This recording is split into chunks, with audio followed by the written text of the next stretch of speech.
aram lo kumba jam fawad farma jom ni mesarba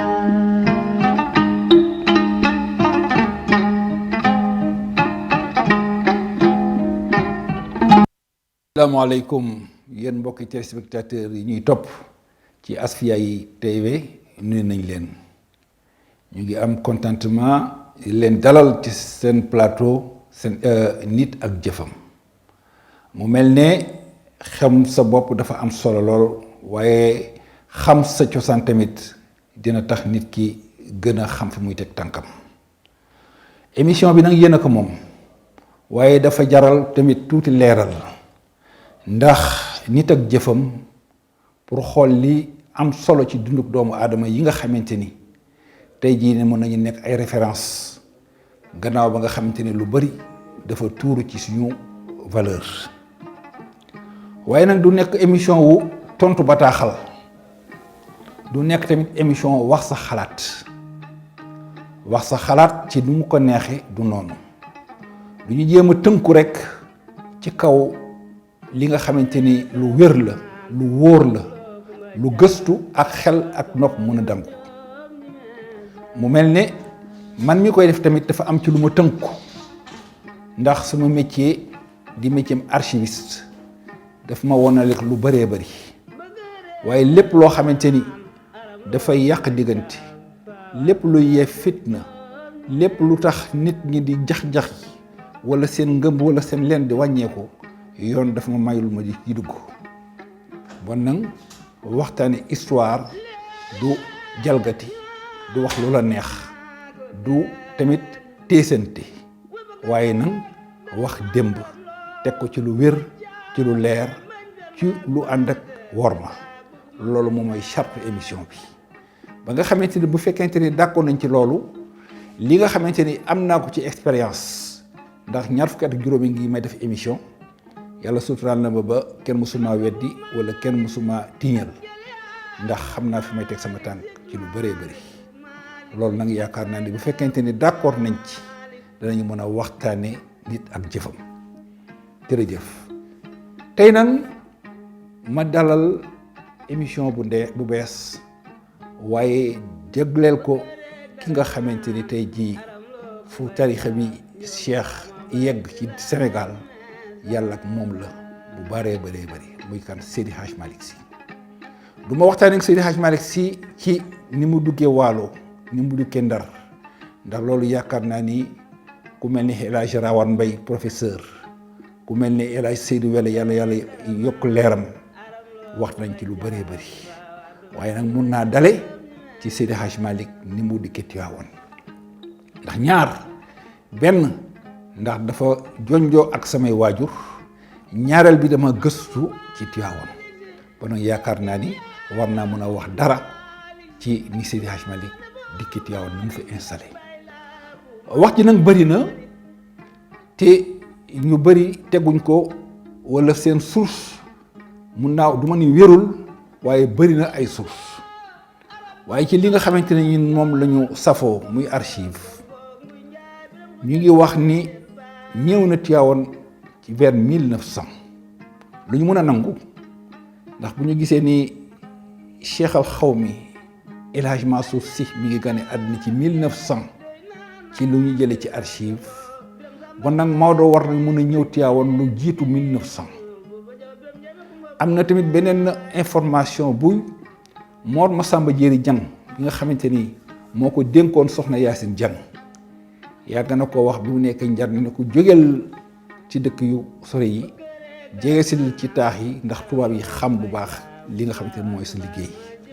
ndax tànk ñu ngi lay umpale rek du ñu yàgg am njort ci yow te kooku mi ngi nelaw 1900 bon nag mën nañu d'accord ni avant 1900 Maodo jege si na Tiwaawan waaye ban date la exactement mënuñu ko wax waaye daal yër nañu ci archive yi gis naa document boo xamante ni ñu ngi ko jëlee ci préfecture wala kër commandant muy document bii nga xamante ni lu muy wane mooy courrier arrivé départ bi nga xamante ni ku ñëw di bind bataaxal wala nga soxla dara ci ngay jaare ñu bind ko loolu lu mu indi dañu daal ñaari lettre ngi bii le 10 octobre 1901 bii le 16 octobre 1901 turu Seydi Hadj Malick feeñ na ci nu mu feeñee li koy feeñal mooy Maodo ñëw na di wut certificat de bonne vie et mœurs déposé loolu ca kër administrateur de cercle ba ñu ngi ko def le 10 octobre kooku jël lettre bi demande bi yóbbu ko ci commissaire de police bi ni ko defal ma enquête ci jëmm ji ba xam mooy kan ndax sell na ci jikko ndax sell na ci jëfin le 16 octobre 1901 tubaab bi jël ab lettre bi nga xamante ne moo nekkoon certificat de bonne vie et mœurs bi moom commandant de cercle bi yónnee ko ki nekkoon le directeur des affaires politiques à Saint-Louis lettre baa ngi nii mi ngi naan ko ci maa ngi lay yónnee yow directeur des affaires politiques benn certificat de vie et de bonne mœurs bu ku ñu wax Alaaji Malick doon na ko sàkku ci ñun jëmm ji nag xamuñ ko ci Tiwaawan waaye yaakaar naa ni mi nga foofu ci Ndar foofu la dëkk ba nang fexeel ba jotaleel ko parce que moo ko moom ñu yaakaar ni bokk ci suñu gis-gis ni bu fekkoon ni tubaab bi xamante ni boobu Seydi Hadj Malick mi ngi biir Tiwaawan dëkk na fa ak njabootam bon loolu du ko yónnee Ndar pour jox ko bon nag mel na ni Maodo nee na nekk na ak Tiwaawan ak tubaab bi ab diir te tubaab bi mosu ko xam loolu nag li koy firndeel mooy li Michel Thiriot ak Michel Robinson ak Jean-Louis Thiriot bind ci seen livre bi tudd le temps des marabouts dañoo bind ni El Hadj Malick Sy agissait avec discrétion, ce qui explique d'ailleurs le manque d'informations sur sa vie. Les Français n'ont commencé à parler de lui qu'à partir du début du XXe siècle. Bon nag Maodo ku nëbbatu la woon la Maodo ku feggu la woon Maodo ku sàmm la woon ndax jëflanteem ak boroomam jëflanteem ak ay diggaaleem jarul woon mu ci def publicité mu mel ni bi loolu amee nag ba nga xamante ni teew na teewoon dalal na ko ginnaaw bañ ne mag ñi ñoo sàkk woon pour mu ñëw firi leen alxuraan léppam normal léppam rafet ñooñu ni daal amuñu ku ñu jàppale amuñu ku ñu jiital yow la ñu bëgg nga toog ak ñoom Maodo nangul leen ko sàkku loolu ñooñu sàkku ko mu nangul leen ko mu toog ak ñoom Tiwaawan nee nañu jamono boobu ñi ci gënoon xàmmee muy góor gi Jibril Gueye lébu la dëkk Wakaam wala Ngor Jibril Gueye boobu moo jur ku ñu wax Souleymane Gueye moo jur Duudu Gueye Fat Kebe bi mosoon nekk ñeenteelu meeru Tiwaawan ak kan góor gu ñuy wax Jibril Top kooku tamit di lébu nekkan Tiwaawan di def commerce ak ñan ñoom ma jama Jóob ñoomin Jokkel Caw ñoomin Masaw Binta Jool ñooñu mun naa wax ni ak ku ñu wax Jokkun na Njaay ñooñu njëkk a nekk les premiers compagnons de Maodo ñu nangul ko gis ni kii kat toog ak moom njëriñ la ndax dina leen gindi ci seen diine waaye dina leen taxaw ci seet lépp loo xamante ni dafa jëm ci lu ngor ak diine nangu ba nag loolu bu mu amee ñooñu wéttali ko mu wéttali leen ca lañ ko nag joxe dëkkukaay lañ ko joxe nag fu mu mën a tuur ñaxam waaye ci biir loolu benn mag nettali na ma ni événement bi njëkk wala activité bi Maodo njëkk a def mooy gàmm googu nee nañu bu ñu waxee 1902 mën na nekk ndax boobu jumaa ji pareegul mag mi nee na ma Alaaji Babacar Ndiaye ci waxtaan bu ma def ak moom ci cassette bii mooy le 10 décembre 2000 Alaaji Babacar Ndiaye moo nekkoon ñaareelu imam ratib bu Tiwaawan ginnaaw ba nga xamante ni baayam góor gi Atoumane Ndiaye moom la Maodo jëloon def ko imam de 1904 ba 1946 sëñ Babacar Ndiaye Alaaji Babacar Ndiaye yàlla yokk leeram moom te mu nekk imaamu ratibu Tiwaawan 1946 ba bi muy gaañu ci le 26 novembre 2005 kooku moo ni ma nettali mu ni jële na ci Malick Aïssa Fall Abdou Boolee ku jur mu tudd ko Alaaji Malick nee na gàmmu gi Maodo njëkk a def ci Tiwaawan mi ngi ko defee kër góor gi Jibril Gueye ci ab néegum ñax waxuma njarde de waxuma ndar waaye Tiwaawan laa wax nee nañ bu lim ba ëppee paasewul juróom-ñaari nit Maodo daal di jël téere bi séddal leen ko nee na bi ñuy gàmmoo ba ci njël gi jot bu ñu julli suba mu ni gaañi lal leen dëpp leen der yi te ñu cëroo li fi ñëw nee na ci guddi gi wala ci njël gi am na lu leen fa fekk ci tuuti ceeb ci suukar ci dugub ak ci benn ganaar nee na Alaaji Malick daan ne gaañ yi mu ne mbir mi woyof na de waaye dina diisi ba kenn du ko attan nee na mu ni Malick Aïssa mu ne am na ko jëlal ganaar gi dem jox ko soxna Safiyatu nekk mu defaral ne ko ñu barkeelu ci lii góor gi Babacar Ndiaye moom ko nettali ci waxtaan wu ma amoon ak moom ci bandi bii ci mu ko def maag moom ñu ko defoon ci 2000 le 10 décembre 2000 mu ne loolu Malick Aïssa Fall moo ko nettali te Malick Aïssa Fall jarbaat la wala doom la ci Alaaji Malick parce que Abdou Boli moo ko jur bon nag foofu la Maodo commencé di gàmmu ci biir Tiwaawan waaye ni mu ko waxee woon mbir mi rëy na ba finalement kenn du ko attan waaye gàmmu ci waxam turu gàmmu wala expression bi mi ngi dugg ci archive yi le 23 novembre 1910 commandant de cercle bi fa nekkoon di Marcel de Coppée moo bind ci rapport politique 1910 daane guddi 23 bii Alaaji Malick de dajale la mbooloo mu takku ci jumaa ja waxtaan bëri na lool waaye nag li ma ci gën a jàpp mooy jàng na fa bataaxal boo xamante ni Cheikh Sadibou moom Cheikh Mouhamed Fadal bind na ko ci di ko ndokkeel ci guddi googu ba mu jàng fa lettre ba loolu mooy premier expression wu gàmmu bu ñu dugal ci archive yi mu génn Tiwaawan muy 1910 boobu bon nag gis ngeen ni Seydi Hadji Malick ci loolu nekk ci wàllu gàmmu di ko gàmmu jële naa ci góor gi Maxtar Diop yal na yàlla yokk yërmandeem mu ni nagu gàmmu gi ñu njëkk gi Alaaji Malick njëkk a lottal ku ñu wax Sele Xulle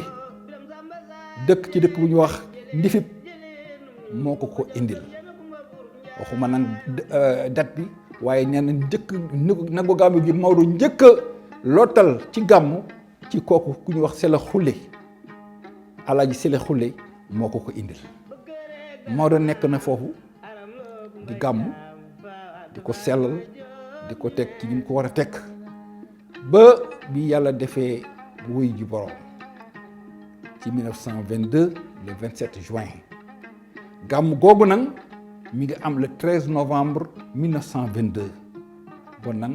Maodo fekk na mu wàcc liggéey gàmmu googu di 13 novembre 1922 sëñ Babacar Sy moo ko gàmmu bon nag bu nañoo wax ni bu fekkee 1902 la commencé gàmmu ba 1922 19 gàmmu wala fukki gàmmu ak juróom-ñeent moom la Maodo def ci biir Tiwaawan loolu yaakaar naa ni mooy histoire u gàmmu ci biir Tiwaawan waaye Maodo yemul ci loolu Seydi Hadji Malick ndax bi nga xamante ni gàmmu taxaw na ba waa dëkk bi nangul ko ci 1902 boobu ma wax léegi nag Maodo ñett moo nekkoon ay mbiram jaamu yàlla xamle yàlla dund ci lu lew maanaam tuur ña xam léegi nag liñ naan jumaa war a taxaw jumaa jooju toujours ci référence boobu nga xamante ni Alaaji Babacar Ndiaye wax na ma ko nee na dafa amoon tuuti différence diggante ndar-ndar yi ak lébu yi ndax kenn ku ne dafa amoon sa place nee na lébu yi bi nga xamante ni war nañu tabax gàmmu war nañu tabax astafirullah war nañu tabax jumaa ñu proposé foofu ci quartier Ndut fii jàkkay Ndut nekk nee na amoon na xël gu fa nekkoon ñu ko xël deegay deegay mooy bàyyu deegay waaw deegay jaañ boobu lébu la woon waaye daan def commerce bu daan dikk ca xël googu laan wàcc ay bagaasam ñu tuddee ko xël deegay nee na waa lébu yi proposé foofu ndar-ndar yi aussi proposé fii nga xam tey foofu la jumaa ji nekk foofu nag góor gu ñuy wax Malick Seck góor gi Malick Seck moo jur kenn bëggul Seck ak Ibrahima Seck ñooñu ba léegi seen njaboot ñu ngi Tiwaawan ci fooñ yi Ibrahima Seck moo jur Ousmane Seck moo jur Pape Malick Seck moo jur Serigne Seck moo jur Khalifa Seck ak Pape Sarr Seck ak seeni jigéen ñooñu seen maam di Malick Seck daan fa jàngal alxuraan moo jël place booba boole ko téeméeri dërëmu ngurdu boole ko ca la nga xamante ne mooy jumaa ja ndaxte bi nga xamante ne ñaari place yi taxaw na Maodo dañ léegi nañ ko tegoo bant ndax ñaari place yëpp baax na waaye nañ ko tegoo bant bi ñu ko tegee bant waa Ndar place ba daal di gañe moo nekk jumaa ji nga xamante ne mooy Tiwaawan mag ñi daan daal ci taxaw kenn ku ne la ko yàlla mbool régale mu indi ca nee nañu góor gi Alpha Mbaye jaay na aw xar fasam ci ñaari téeméer dugal ko ca yàlla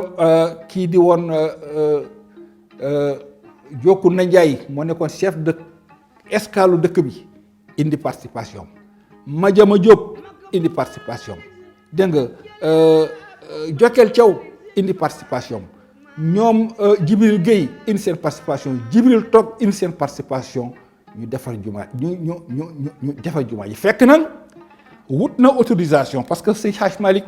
dafa tegu woon léppam ci ko teg ci kaw yoon bi nga xamante ni loolu taxaw na mu ni gaañi bala ñoo def dara nañu am autorisation moo tax ñu def autorisation gis nga autorisation bi ngi naan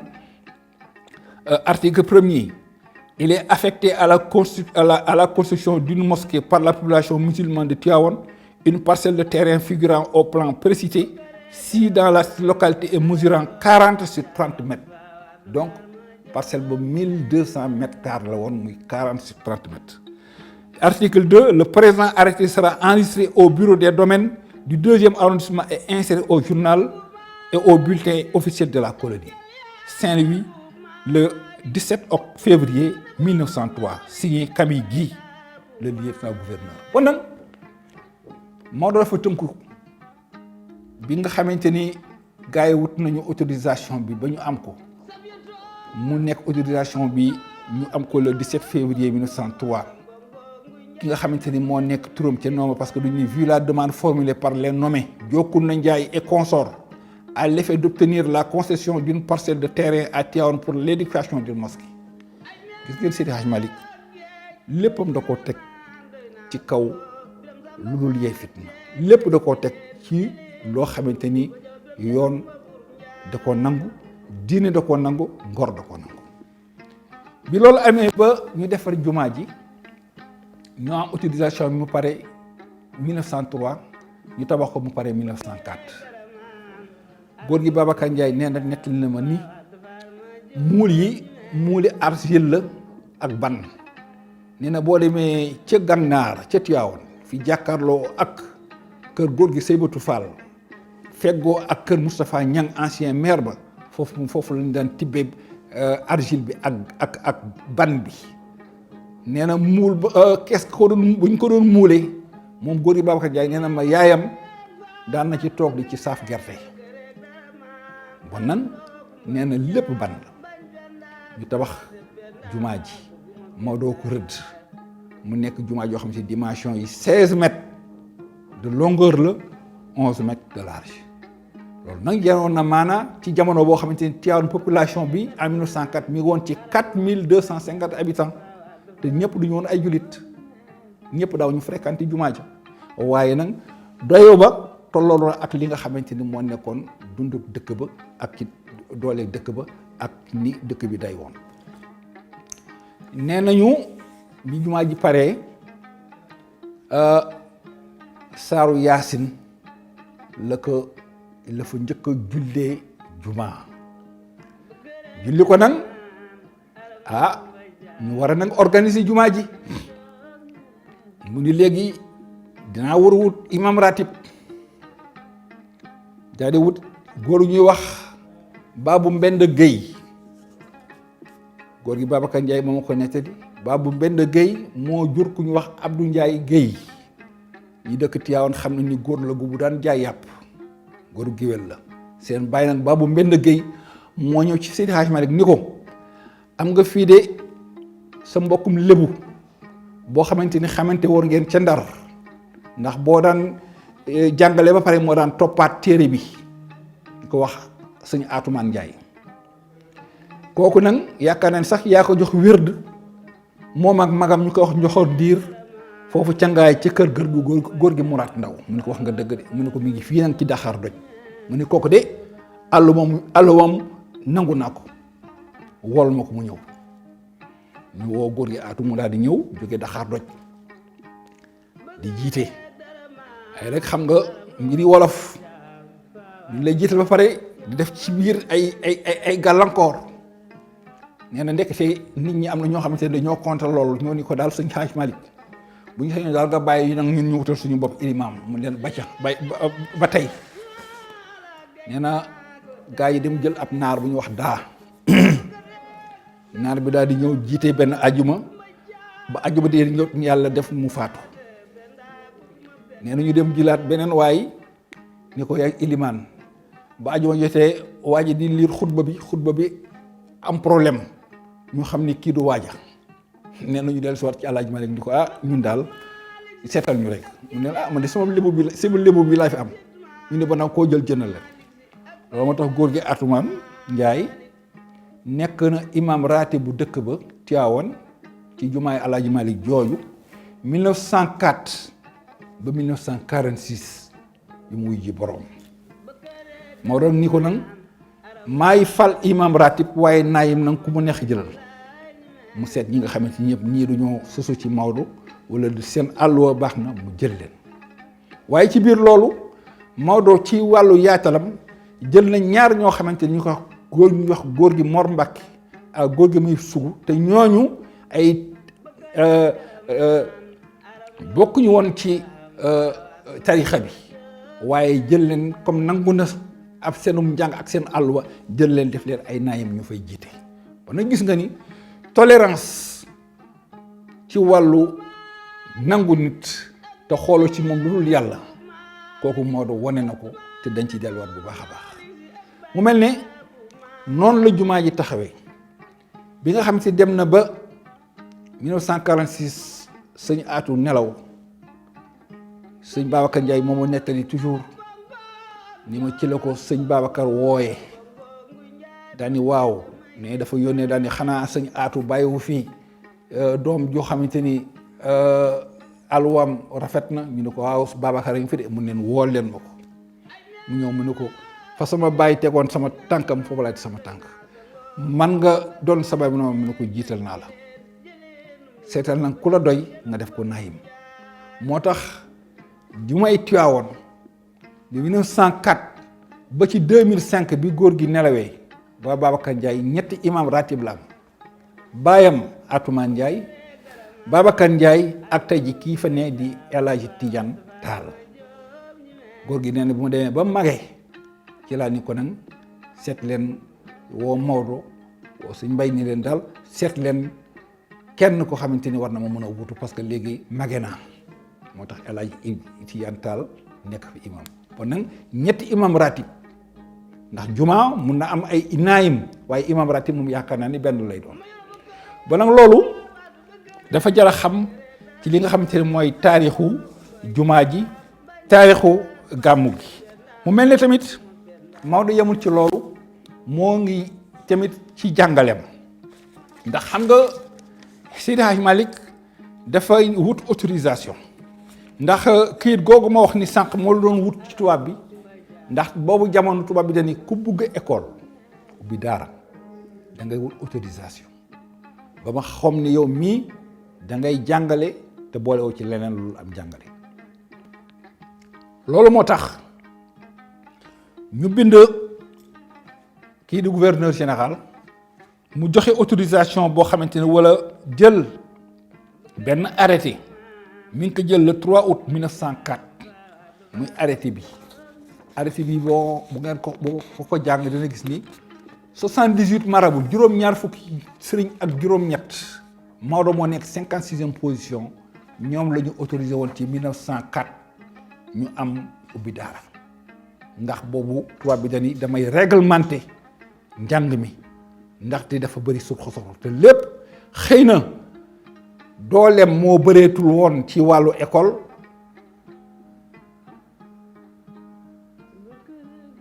xëy na bëgg na réglementer école française pour wàññi dooley école arabe wala enseignement coranique bi xëy na ci loolu la defoon. parce que essayé ko ca Ndar ci ay jamono yu bëree bëri doxul léegi mu indi loolu waaye comme Seydi Hadji Malick dafay bugg tënku ci ndigal tënku ci yoon tënku ci règlement parce que ak nu mu munti mel ñooñu jamono boobu ñoo yore réew mi te kenn mënul def dara te doo sàkku li nga xamante ni moom mooy seen dayo ci li nga xamante ni moo la ñu bëgg mu sàkku ko ñu may ko autorisation mu xamante ni bon nag léegi mën na jàngale ci anam yu leer mën na fësal li nga xamante ni mooy bëgg-bëggam mooy xamle yàlla mu loolu moo ko may mu ubbi zawiye bi zawiye boobu mu ko tabax ci 1900 te am autorisation bi 1903 mu pare 1904 1904 boobu tamit leneen da ci am wax na ne Maodo yi ko yitteeloon mooy jaamu yàlla xamle yàlla am na donc juma am na zawiye léegi nag fu mu tuure ñaqam mooy Jaksaaw xam nga bu ngeen xoolee Jaksaaw ci carte bi mu nekk dafa nekkoon ci ab forêt classée maanaam foo xamante ni ak dédd la kenn musu fa bay ndax charte Maodo moo nekkoon lu may am naa nekk loo xamante ni lu ma lew la kenn faqatiwul dara ci doole jàpp ci doole loo xamante ni borom nit da ko moomoon jagleel ma ko moo tax mu jóge Tiwaawan dem ba Jaksaaw yaakaar na la mu war a def na ko ñam war a gis na leen la mu war a dox seen diggante ak ñoom jox nañ ko def na ko ba yàlla jox ko place boobu mu nekk place tuur ñaq waaye place bu gën a jege boromam loolu yaakaar naa ni am na émission yu bëri ak waxtaan yu bëri loolu feeñ na ca waaye daal mun nañu wax ni bi 1904 di taxaw ñeent yi yàlla jagleel na ko Maodo Seydi Hadji Malick yàlla jagleel na ko jumaa ji yàlla jagleel na ko zawiya ci Tiwaawan fu muy jàngale yàlla di jàngale xale yi yàlla jagleel na ko fu mu tuure ñaxam yàlla tamit jagleel na ko doomam ji nga xamante ne mooy Cheikh Seydi El Hadji Abdoul Aziz Sy Dabakh léegi 1904 dafa nekk date repère ci dunduk Maodo loolu lu jar a xam la jàngale moomu nag bi muy am fekk xam nga école française mi ngi dugg ci Kayoor ci 1895 yi ci loi bi daan ni dama bëgg a dugal nag njàngale ci biir Kayoor waaye jëwle ko Tiwaawan de léegi dama ko yóbbu Sàq ndax Sàq foofu la Demba War Sall dëkkoon te Demba War moo nekkoon président de la confédération dégg nga des chefs du Kayoor mu ne bu ma ko yóbboo Sàq xëy na moom ak influence am dina tax doomu Kayoor yëpp jàng si mu jël benn jàngalekat bu ñuy wax Xaali Booy mu jógee Ndar mu affecté ko Sàq ñu tabax fa classe bi waa ji nekk na fa 1995 ba 1997 ñaari at xale yokk bi lim bi yokkuwul waaye la ñu xamoon dafa gën a delloo gannaaw ci la tubaab bi nag daal di jëlee dogal daal di daal sàq amul gannaaw li ma foogoon daal ni Demba dina mën a polariser kayoor yi ak seeni doom ñoo jàng si loolu gisuma ko léegi la ñu jël école bi indi ko Tivaouane moo tax école bi ñu indi ko Tivaouane ci 1897 kon gis ngeen ni école française dugg na Tivaouane ci 1897 ba nag Tivaouane yàgg nañoo jàng yàgg nañoo jàngale ci biir loolu ci la ñu gis ni bi ñu indee école bi ñu daw ay at ba ci 1904 jàpp 1905 ñu def ay investigation gis nañu ni xale yi yokkuwuñu googu yokk bi nga xamante ni soxla woon nañ ko ci biir école bi ndaxte nee nañu bi ñu defee statistiques yi gis nañu ni diggante 1904 jàpp 1910 1978 xale ñu ngi fréquenté lu tolloog 218 daara ci biir Kayoor gépp 1978 xale ñu ngi fréquenté 218 daara yoo xamante ni ay sëriñ ñoo fa rek di jàngale waaye ci 218 daara yooyu wala sëriñ soosu gis nañu 130 yi ñoom ñëpp ñu ngi jokkoo woon ci yoonu Seydi Hadj Malick am na solo foofu ci nga xamante ni mooy escale Tivaouane rek dëkk ba nee nañu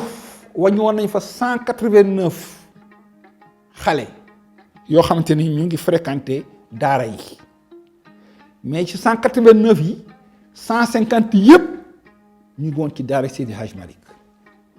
ñeneen ñi ñu ngi nekkoon ci yeneen daara yi jamono boobu nag am na fa mag ñu fa daan jàngale ñoo xamante ni jamono nañu ak Maodo ci biir dëkk ba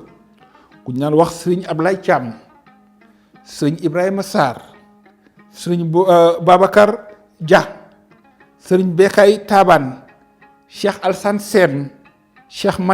sëriñ Matar Dia sëriñ Atoumane Ndiaye ñii ay boromi daara la ñu woon ay nitu diine la ñu woon ñoo xamante ne amoon nañu ay xale di leen jàngal waaye la ëppoon ca contingent ba ñu ngi woon ci daara yi Maodo nekkoon lu toll ak 150 moo tax Marcel Decopé def ab rapport am daan ni l'enseignement religieux donné par El Hadj Malick Sy est très renommé. Dans son école, on compte 3 étudiants étrangers qui lui sont envoyés, l'un de Medina Haye, l'autre de la Gambie et le dernier de Thiassalé en Côte d'Ivoire. moo tax ki di woon Destin di woon directeur de la MEDERSA parce que xam nga MEDERSA école mooy tey jii école franco-sénégalaise école franco-arabe xam nga tubaab bi en 1903 dafa créé bi nga xamante ni école des fils de chef dafa commencé jeex wala la mu ci bëggoon aussi mënul jël considération pour contingent bi yëpp mënu leen jël mu ni léegi xaaral ma jéem a dugg ci doomi sëriñ si du ma yàq seen diine waaye dinaa leen former aussi ñu am tuuti xam-xamu tubaab ci la créé MEDERSA à Saint-Louis ci 1903 MEDERSA boobu doomi sëriñ si da daan jël yi nga xamante ni wàcc na alxuraan wala jàngal nañu indi leen ku mel ne El Hadj Amadou Assane Ndoye jàng na MEDERSA wu Ndar diggante 1909 ba ci 1913 jàpp 1914 ñooñu bu ñu leen daan formé bu ko defee danañu am dañoo xam français ëllëg daan leen mën a utiliser ci nekk ay interprètes ci tribunaux yi parce que daan nañu soxla lu mel noonu donc MEDERSA boobu ki nga xamante ni moo nekkoon Destin nekkoon directeur MEDERSA dafa ñëw ci 1908 visiter école Seydi Hadj Malick di xool façon njàngaleem di xool pédagogie am di xool di wax daan daal li ma mën a conclure te mu yenu maanaam mooy ci sëñ si ma gis fii yépp ci biir Kajoor Seydi Hadj Malick moo ci gën a mën a jàngale forme pédagogique am forme jàngaleem forme ni muy téye xale yi gisuma ko fenn bu fekkente ni dara bu lépp jeexee moo fi sut moom moom la Destin wax te Paul Marty reprendre ko ci livre am boobu tuddee ko l'islam noir au Sénégal. gis ngeen ni loolu lu am solo la Maodo ubbi na daaraam xale yaa ngi fay ñëw waaye nag jël na motukaay yoo xamante ni ku mu gis nga def lu dul loola mu génn la ndax moom nee na mu ngi ci biir Kayoor te nag jamono ceddo gi jeexagul ba nga xamante ni bu gisee ni kii li muy yëngu wala li muy def bokkul ak lu ngor ak diine nangu bokk teguwul ci charia tënkuwul ci diine mun la demal te bu la jàngalee ba nga xamante ni wér na ni sa alaw sori na mu ñaanal la lan jox la ijaasa daal lan demal sa dëkk li nga xamante ni xam nga ko nga tuur ko foofu ndax lëm gi gën fi toxu leer gi gën a dugg dina ñu gën a wasaaroo ndax loolu lu ko def mooy bugguloon benn yoon du dunde ñàkku nit parce que boo waxee mu ni la gisul fenn ci alxuraan fu ñu bindee nii asgor dafa war a dunde ñàkku asgor dunde ñàkku gor moo doon nee na gisu ko fenn fu ñu ko bindee ci alxuraan loolu moo tax daaw ko def yi bëri yu leen joxe daaw ci dugg ndax rek yëpp loolu lépp pour sàmm ak ngorom sàmm ak boppam ay sàmm ak li nga xamante ne mooy la diine ak l'islam nangu Seydi Hadji Malick noonu la dundee ci wàllu njàngale ñëpp xam ko ca ñëpp yaakaar ko ku xamul woon ñëw mu xamal la ku desee woon xam mu ñëw mu leeral la moo tax Tivaouane nekkoon lu ñu tuddee le sanctuaire de la Tijania la pépinière aux germes et fleurs yi tout le produit de la Tijania donc noonu la dunde ci njàngale Seydi Hadji Malick nag ay mbiram yemul ca loola ndax relation yi nga xamante ne am na ko ak waa réew mi amoon na ko aussi ak waa bitim réew li ko waral mooy Maroc ga mu nekk Maroc ay yoon nit ñi jéem nañu dugganteeg moom ci ay relation yoo xamante ni relation li ñu tuddee relation épistolaire la ndax am na lettre boo xamante ni ñi nga xamante ni ñoo nekkoon Maroc duñ ko envoyé di ko wax ni ko sa façon njàngale sa façon gis-gis sa façon xam-xam nekk na loo xamante ni ñun dañoo yéem ba nga xamante bu ñu sañoon suñu digganteeg yow gën a ratax gën a rafet loolu Maodo am na ko digganteem ak Tunisie xam nga mooy le 7 septembre 1913 am na journal bu tudd Al Sada journal boobu ñu ngi ko daan tiré Maroc moo njëkk a indi ab lettre wala ab document boo xam ne mu ngi jege ci Seydi Hadji Malick naar yi gis ko mbind ma ak leer ak rafet ga ak la ca nekk la mu ëmb ci wàllu grammaire ci wàllu xam-xam mu yéem leen ñu ni kii daal wax dëgg yàlla nangu nañu ni boroom xam-xam la te boobu relation ak waa kër Cheikh Ahmed Tidiane ci Fès solo am na solo loolu ndaxte bind nañ ko ay yoon bataaxal boo xamante ni du ñoo xalaatoon pour jéem a yokk zawiye ba te bu ci nekk Maodo dina jël ci alalam jox leen ndax bon gis nga ni mu taxawoon ak Cheikh Ahmed Tidiane Chérif wax dëgg yàlla Tijaaniya gi nangu na ko te dundal na ko bu baax a baax ci digganteem foofu ak Maroc bon gis nga ni diggante Tivaouane ak Maroc daate na depuis Seydi Hadji Malick ñu jóge ci loolu Tunisie xam nga entre 1914 ak 1915 gouverneur général William Ponty dafa ni Seydi Hadji Malick sa livre yi nga bind mu tolloon ci ñaar fukki livre ak juróom benn 26 mu ne ko dama bëggoon ñu muul ko ndaxte manuscrit bi dafay gaaw a yàqu nañ ko muul Maodo d'accord ci projet boobu ñu ngi ko defee Tunisie mu nekkoon ñaar fukki manuscrit Xilaasu Zaxab ca la bokkoon bi nga xamante ni 861 vers la ca la bokkoon ca muul yooyu bi ñu paree benn librairie wala benn imprimerie bu ñu wax Bel Hassan et frère ñoo ko muul bi liggéey ba pare ba yemb ñu indi war ko Sénégal keroog ba ko Maodo gisee mu rafetlu ko lool waaye yemul ca lool de da cee commandé 1000 exemplaires jënd ko ci xaalisu boppam may ko ay njobootam ak ay taalibeem bon nag gis ngeen ni Maodo ko fonkoon xam-xam la bu ñu wax tey jii naan kan moo njëkk a def impression ci Sénégal ci wàllu Coran dama naan ci lu wér lu kenn dul dindi Seydi Hadj Malick moo njëkk a jël ay livre daal di koy def impression amul feneen nag kooku lu wér la Maodo en 1914 1915 gannaaw ba nga xamante ni sàkkuwu ko waaye gouverneur général William Merleau-Ponty moo sàkku pour ñu jël livre yooyu étudier ko Tunisie bon nag tey jii bu ñuy wax le domaine de l'édition Seydi Hadj Malick moo njëkk a édité te yemul ca loolu ba mu dikkee neel tubaab bi defal nii ak daf ciy jënd 1000 exemplaires maye ko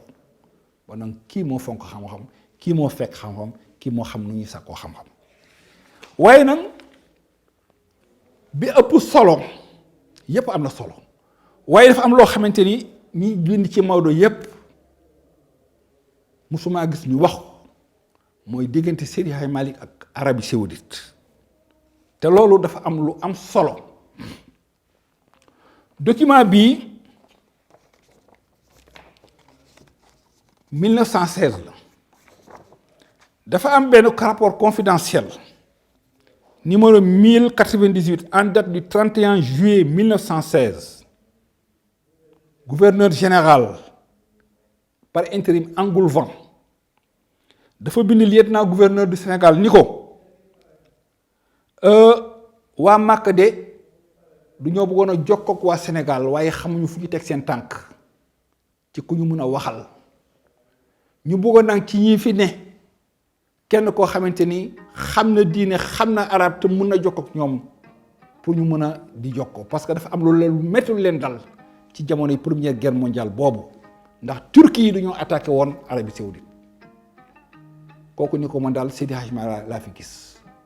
mu ne ko moom moo doy gis ko comme ça buur Makka di correspondre ak moom ñu envoyé ko lettre bi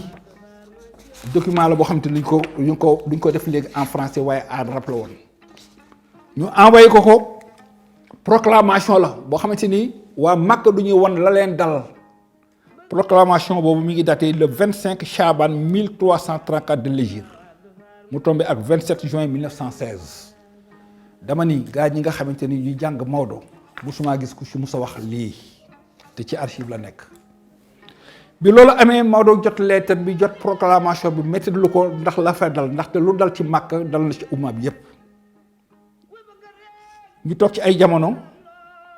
gouverneur général daal di bindaat beneen lettre mi ngi daté le 11 août 1916 muy télégramme boo xamante ni télégramme chiffré 702 mu ni léegi buur Makka day dafa ni woon comme léegi affaire yi xaw naa dal dafa bëggoon def benn conférence islamique xanaa mooy li ñu tuddee tey jii OCI ñi dafa bëggoon a dajale ñi dëkkee Alexandrie ulama yi fi gën a mag ñi dëkkee Maroc ñu dëkkee Tunisie ak ñaar ci Sénégal wala kenn ci Sénégal ñu ñëw daje foofu Alexandrie pour ñu def ab conférence waxtaane umma bi gouverneur général daal di proposé Maodo ni ko daal Seydi Hadj Malick la ñu nangu mu dem le 16 août 1916 administrateur Tivaouane jot ab télégramme wan ko ni ko dama bëgg pour Maodo dem waaye ci biir loolu mu am beneen télégramme boo xamante ni bi waaye dikkee ba wax ko Maodo xam nga yaakaar naa ni ku ni kaay dem Màkka ci jullit kaay dem Màkka même bu dul loolu sax jamonoy Màkka di jamonoy Umra nga mën a dem Umra ñu jox la per jëm dugale ci bateau teg la ci condition yi normal pour nga dem Maodo daal di gàntal ba mi ngi ci correspondance bii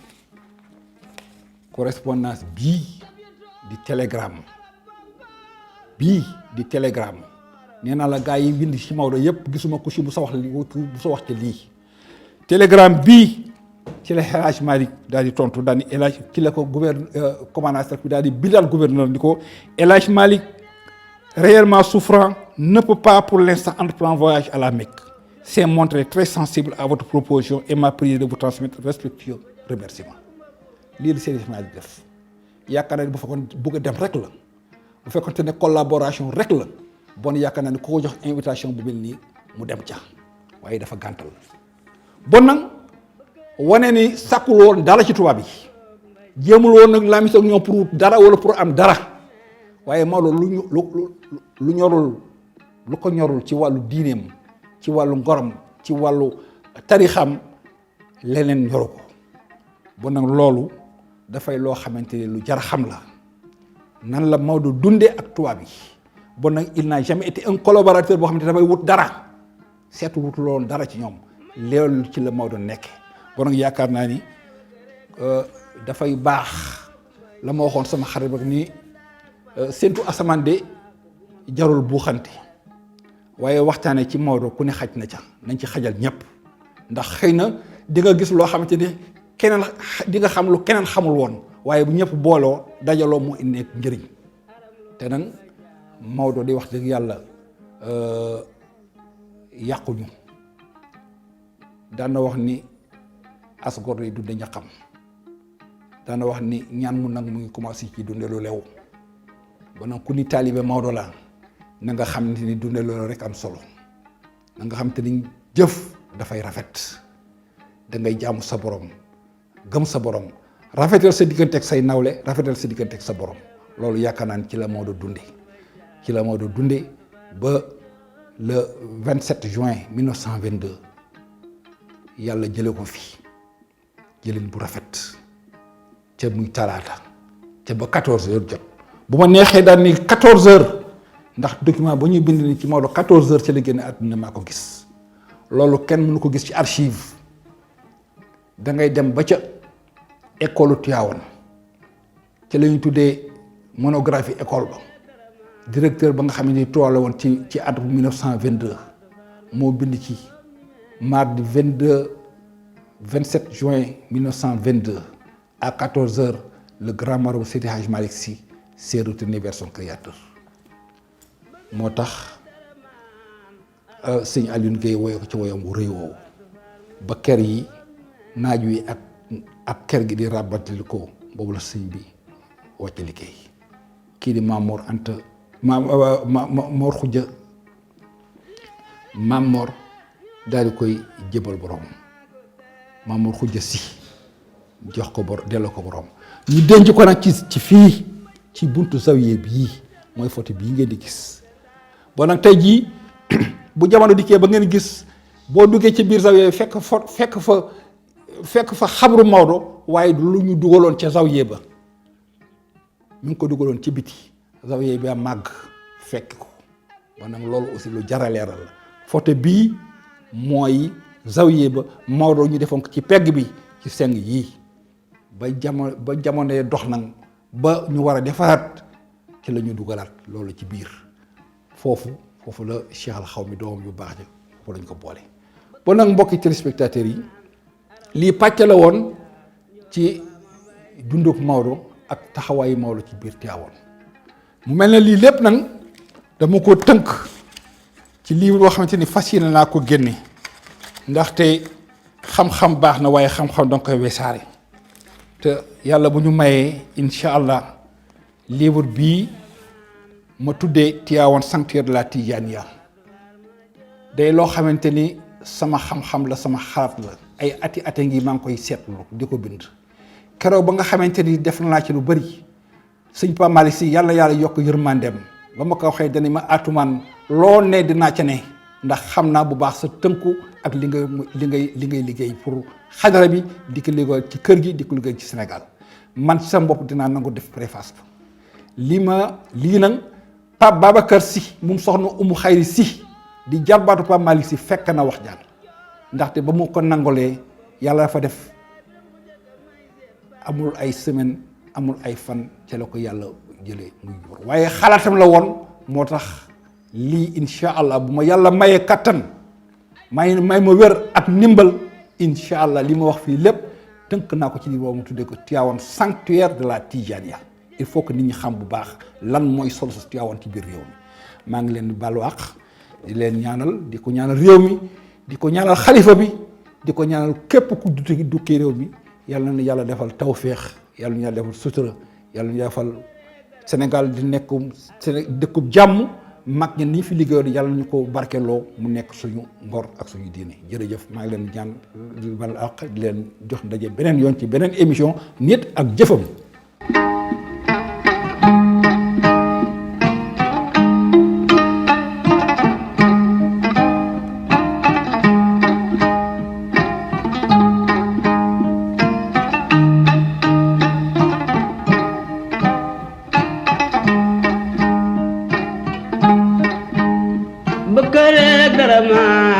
aram loo kumba caam faa waat faar ma joom ñi meesar